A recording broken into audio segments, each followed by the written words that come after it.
अजीत गुट के एनसीपी नेता बाबा सिद्दीकी की हत्या हो गई। आज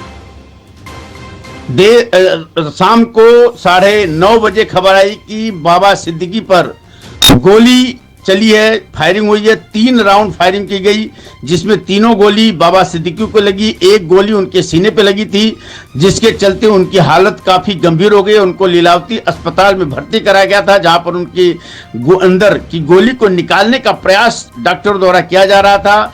उप मुख्यमंत्री अजित पवार ने खुद लीलावती अस्पताल में फोन करके डॉक्टरों से उनकी हाल की जानकारी ली, उनकी जानकारी ली। लेकिन इसी बीच जो खबर आ रही है, यह खबर आ रही है कि बाबा सिद्दीकी की मौत हो गई है। बाबा सिद्दीकी को बचाया नहीं जा सका। उनके सीने पर लगी गोली काफी चिंताजनक थी, जिसके चलते उनकी मौत हो गई है। फिलहाल 2 आरोपियों को गिरफ्तार किया गया, निर्मल नगर पुलिस ने गिरफ्तार किया है।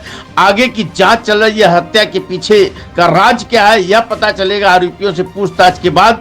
लेकिन बाबा सिद्दीकी की फिलहाल मौत हो गई है। गोलीबारी में, फायरिंग में बाबा सिद्दीकी की मौत हो गई है, जिनके ऊपर 3 राउंड फायरिंग की गई थी। और यह फायरिंग खेरवाड़ी बांद्रा जो सिग्नल है उसके पास में हुआ था। वहां पर पटाखों की बीच की आवाज के बीच ही हमलावरों ने मौका देख करके बाबा सिद्दीकी पर गोली चलाई और उन पर 3 गोली लगी, जिसमें एक गोली उनके सीने पर लगी थी।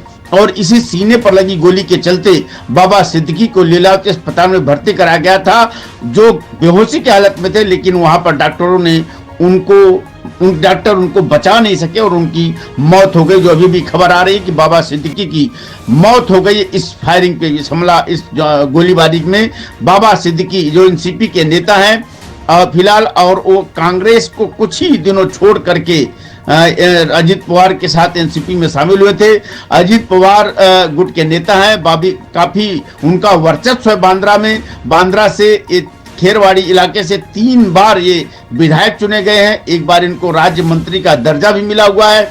बाबा सिद्दीकी का फिल्मी दुनिया से काफी गहरा ताल्लुकात है। बड़े बड़े फिल्म इंडस्ट्रीज इनके घर में इनका घर पे आना जाना रहता है। काफी नजदीकी संबंध है। बाबा सिद्दीकी की मौत से काफी कार्यकर्ताओं में आक्रोश है।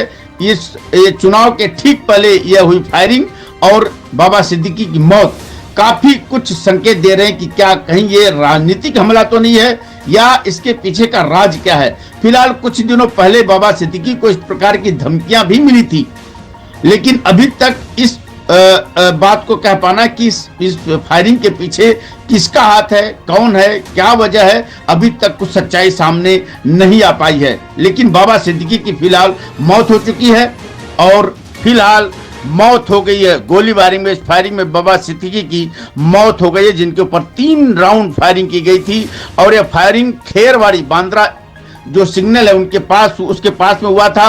वहां पर पटाखों की बीच की आवाज के बीच ही हमलावरों ने मौका देख करके बाबा सिद्दीकी पर गोली चलाई और उन पर 3 गोली लगी, जिसमें एक गोली उनके सीने पर लगी थी। और इसी सीने पर लगी गोली के चलते बाबा सिद्दीकी को लीलावती अस्पताल में भर्ती कराया गया था, जो बेहोशी की हालत में थे। लेकिन वहां पर डॉक्टरों ने उनको बचा नहीं सके और उनकी मौत हो गई। जो अभी भी खबर आ रही है कि बाबा सिद्दीकी की मौत हो गई इस फायरिंग पे, इस गोलीबारी में। बाबा सिद्दीकी जो एनसीपी के नेता हैं फिलहाल, और वो कांग्रेस को कुछ ही दिनों छोड़ करके अजित पवार के साथ एनसीपी में शामिल हुए थे। अजित पवार गुट के नेता हैं। काफी उनका वर्चस्व है बांद्रा में। बांद्रा से खेरवाड़ी इलाके से 3 बार ये विधायक चुने गए हैं। एक बार इनको राज्य मंत्री का दर्जा भी मिला हुआ है। बाबा सिद्दीकी का फिल्मी दुनिया से काफी गहरा ताल्लुकात है। बड़े बड़े फिल्म इंडस्ट्रीज इनके घर में घर पे आना जाना रहता है। काफी नजदीकी संबंध है। बाबा सिद्दीकी की मौत से काफी कार्यकर्ताओं में आक्रोश है। ये चुनाव के ठीक पहले यह हुई फायरिंग और बाबा सिद्दीकी की मौत काफी कुछ संकेत दे रहे हैं कि क्या कहीं ये राजनीतिक हमला तो नहीं है, या इसके पीछे का राज क्या है। फिलहाल कुछ दिनों पहले बाबा सिद्दीकी को इस प्रकार की धमकियां भी मिली थी, लेकिन अभी तक इस बात को कह पाना कि इस फायरिंग के पीछे किसका हाथ है, कौन है, क्या वजह है, अभी तक कुछ सच्चाई सामने नहीं आ पाई है। लेकिन बाबा सिद्दीकी की फिलहाल मौत हो चुकी है और अब कार्यकर्ता सड़क पर उतर चुके हैं। फिलहाल हमलावरों को निर्मल नगर पुलिस ने गिरफ्तार कर लिया। 2 हमलावर गिरफ्तार हुए हैं और उनके साथ कड़ाई से पुलिस पूछताछ कर रही है।